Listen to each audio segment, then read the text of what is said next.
Imagine o seguinte cenário: homens predadores contra menores percebe que foi criada uma lei que diz que coíbe genitores que usam táticas fraudulentas para afastar o outro genitor do convívio do filho. Com isso, casos de denúncias de abusos sexuais contra os pais passam a ser vistos como prática de alienação parental por parte das mães, como uma vingança contra o divórcio ou algo assim. Dessa forma, eles teriam a faca e o queijo na mão. Bastaria escolher as que gerariam as suas vítimas e casar com elas.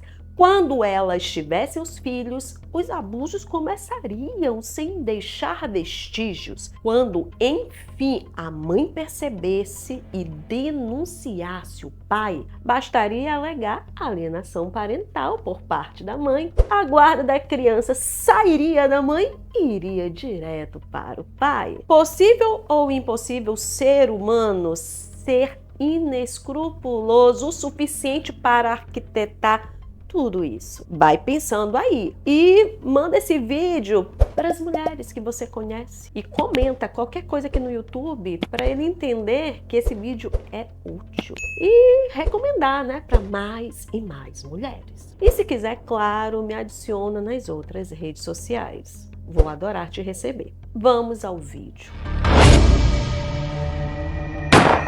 Pode parecer absurdo tal pensamento. E realmente é absurdo que alguém pense assim, mas infelizmente existem pessoas com esse pensamento. Prova disso encontra-se na Deep Web. Lá, pais abusadores conversam livremente e de forma aberta, tá?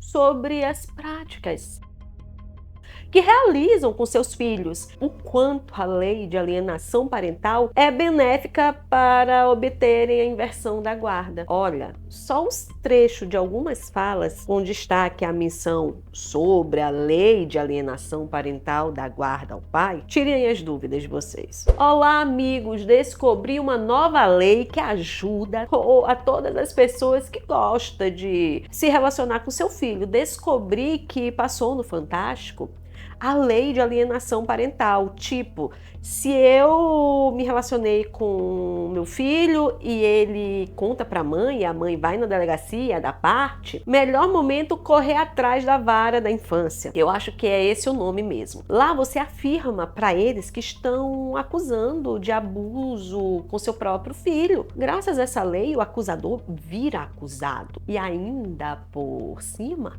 você pega a guarda do seu filho. Quanto a sua esposa é acusada de fazer falsa afirmação. Aqui no Brasil essa lei funciona. E em outros países, eles afirmam: eu, a esposa ou filho, está com síndrome de alienação. Graças a essa lei, a vara da infância, não adianta a mulher fazer denúncia lá na delegacia ou no Ministério Público. Já a vara da infância, esse benefício aos pais. Pessoal, comente sobre essa lei aqui. Algumas pessoas não sabem. Gente, português é até triste, né? Mas tá, isso aí foi retirado, tá? Então, esse português aí não é meu. E para aqueles que ficarem pensando, isso aí é coisinha de Deep Web. Não é, vou trazer uma história real que está aqui, ó, na superfície da nossa internet. A história de Ana. Esse é um nome fictício, tá? Para protegê-la. Ana tinha 52 anos, era representante comercial, ganhava em torno de 15 mil reais. E aos 6 meses de gravidez, teve o seu primeiro alerta. O então companheiro lhe empurrou durante uma discussão. Depois disso, o bebê nasceu. As agressões se tornaram recorrentes. Não demorou para que o menino aparecesse também machucado, com manchas roxas, dores abdominais, sangramento no ânus. Um dia, Ana chegou em casa do trabalho e deu de cara com os dois nus. O marido reagiu puxando-a pelo cabelo e enfiando seu rosto no vaso sanitário. Ele foi preso em flagrante. Ele alegou que eles estavam nus porque iam tomar banho. Nunca passou pela minha cabeça que um pai poderia poderia abusar de um filho, relembra Ana. O menino aprendeu a falar e as evidências ficaram irrefutáveis. Em dezembro de 2015, com 2 anos e 2 meses, a criança começou a dizer para a mãe frases como: papai pôs pipi. A mulher fez um boletim de ocorrência, levou o filho ao Instituto Médico Legal, mas como haviam se passado mais de 72 horas, o exame de corpo de delito não foi realizado. Ana descobriu que o marido já havia sido internado em clínica de reabilitação e suspeitava de que havia voltado a usar.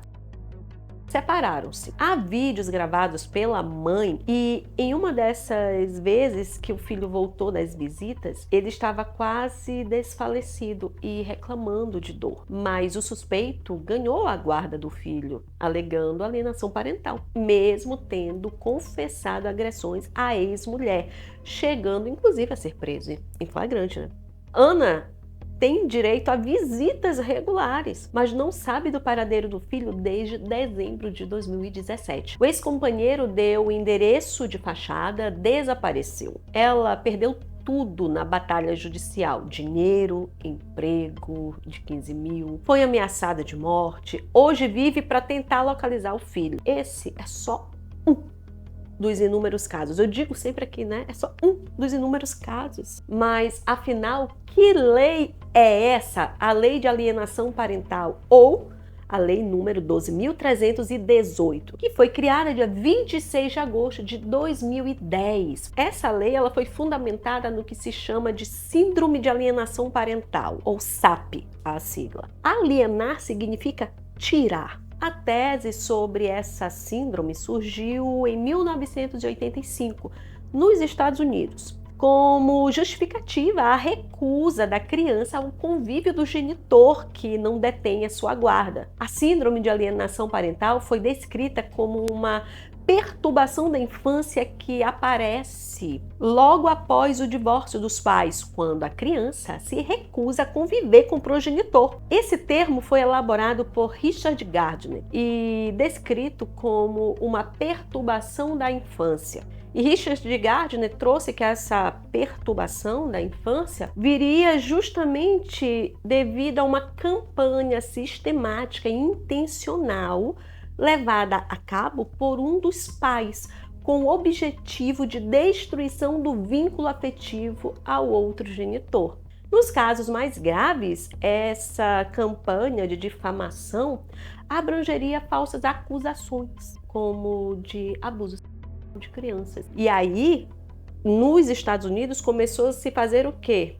Como consequência desse pensamento, a transferência da guarda para o genitor alienado, incluindo a proibição de contato com o genitor alienante, mesmo contra a vontade da criança. Para a Gardner, a maioria das alegações de abuso sexual durante um processo de guarda de crianças são falsas. Por isso que no início acreditava-se nisso, logo tirava a guarda de um para o outro. Se uma criança acusa o seu genitor de abuso sexual ou maus tratos, esta acusação é uma prova de síndrome de alienação parental. Ah, não, jamais pode ser real. E um critério forte, robusto, para determinar a falsidade da acusação. Gente, essa palavra robusto, tá, que eu usei aqui, não é meu não, tá? Foi por conta do pensamento dele aí, tá? Tanto que já tem tempo que, inclusive nos Estados Unidos, não se acredita nele. Só aqui no Brasil. Mas vamos analisar quem foi este senhor que pensou nisso tudo. Richard Gardner foi um médico americano que criou sua tese no intuito de defender ex-combatentes acusados de violência contra mulheres ou de abuso sexual contra os filhos. Consolidou sua carreira como perito justamente na defesa de homens acusados de abusos de seus filhos, utilizando-se de estratégia de desacreditar a vítima para inverter as posições e transformar o acusado em vítima. Ele publicou um trabalho em 1992, o meu inglês maravilhoso, tá? True and False Accusation of Child Sex Abuse. Abuse? Tá. E nele, ele retratava as mulheres como meros objetos, receptoras do sêmen do homem, e que as parafilias, incluindo a pedofilia, exercitam a máquina sexual para a procriação da espécie humana. Esse pensamento me lembra, assim, um pensamento. E Gardner fez diversas afirmações no sentido de considerar a pedofilia e o abuso sexual de crianças como algo costumeiro, tais como, olha as frases dele, é uma prática generalizada e aceita entre bilhões de pessoas. E o incesto não é danoso para as crianças, mas é antes, o pensamento que torna lesivo. Inclusive, ele cita Shakespeare, tá? Nada é bom ou mal. É o pensamento que o faz assim. Nestas discussões, a criança tem que perceber que na nossa sociedade ocidental assumimos uma posição muito punitiva e moralista sobre encontros adulto-criança. Gente, ele falou isso e falou mais, ó só. O pai abusador tem que ser ajudado a dar-se conta de que a pedofilia foi considerada a norma pela vasta maioria dos indivíduos da história do mundo. Deve ser ajudado a perceber que ainda hoje é uma prática generalizada e aceita entre bilhões de pessoas. Este ser, ele se suicidou em 2003, de forma bem violenta. Assim foi noticiado na imprensa norte-americana, tá? Baseado no relatório de autópsia publicado no New York Times.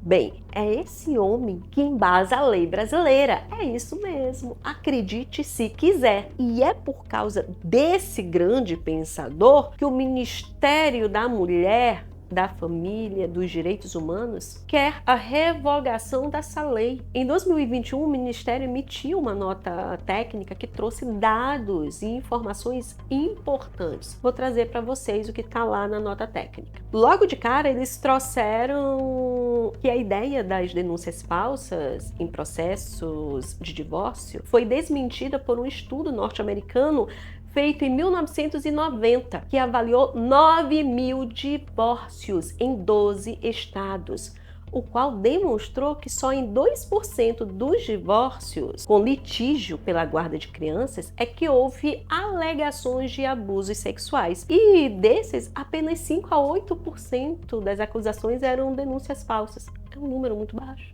Em estudo semelhante feito na Espanha, apenas uma denúncia foi considerada falsa, 0,19%, dentre 530 denúncias. O trabalho de Gardner não tem caráter científico.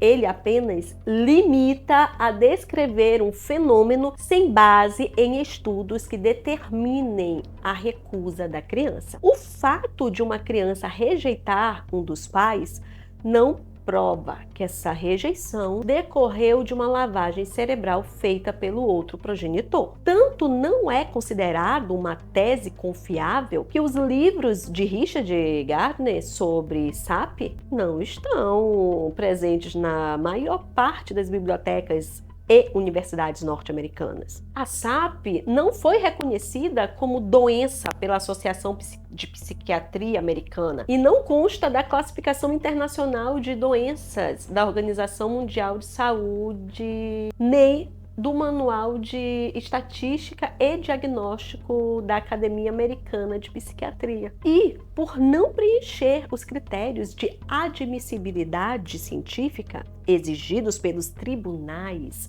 norte-americanos, não pode ser utilizado em conflitos de guarda de crianças ou em processos crime de abuso sexual ou violência doméstica.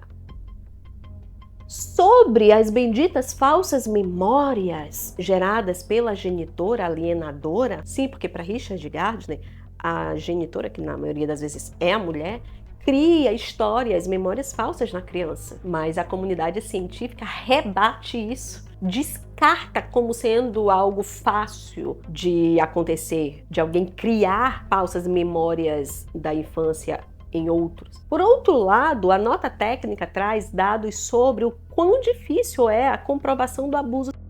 Sabe-se que a maior parte dos abusos de crianças, é praticado por membros masculinos da família, inclusive pelo pai. E as mães não apresentam queixa-crime por medo de expor a criança. Dessa forma, a mãe tende a silenciar o crime por vergonha e medo de retaliações. O abuso sexual, na maior parte dos casos, não deixa vestígios ou marcas físicas no corpo, especialmente quando as vítimas são crianças ou adolescentes, 70% aí dos casos. Outro dado forte é que a penetração é rara e ocorre somente em 7 a 10% dos casos. Não é tão simples comprovar um estupro por meio de um laudo. Sem falar que os prazos para que um laudo seja positivo são muito pequenos.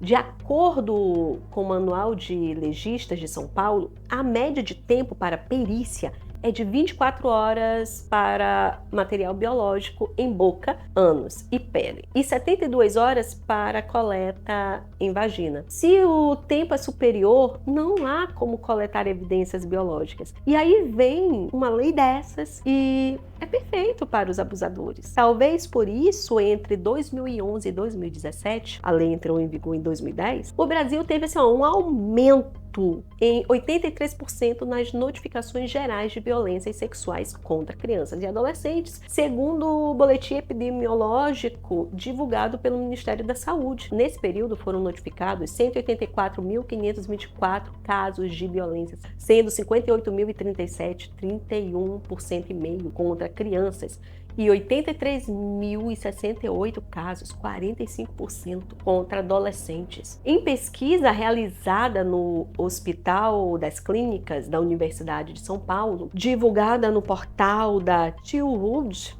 Brasil, acho que é assim a pronúncia, a maioria das crianças sofrem abuso do pai ou padrasto. Constatou-se que 4 a cada 10 crianças vítimas de abusos foram agredidas pelo próprio pai e 3 pelo padrasto. O tio é o terceiro agressor mais comum, 15%, seguidos de vizinhos, 9%, e primos, 6%. Pessoas desconhecidas representam apenas 3% dos casos. Em 88% das violências sexuais infantis praticadas, o agressor faz parte do círculo de convivência da criança, ou seja, o perigo mora dentro de casa. Com base nisso tudo, os pedófilos não podem estar por aí a escolher uma mulher para ter um filho com ela? Me responda aqui nos comentários se essa linha de raciocínio condiz ou não com a realidade. E se você acredita que isso já está ocorrendo, envia para o máximo de mulheres que você conhece. Aproveita e assiste outros casos aqui que irão servir de alerta. Fica com Deus e até o próximo vídeo.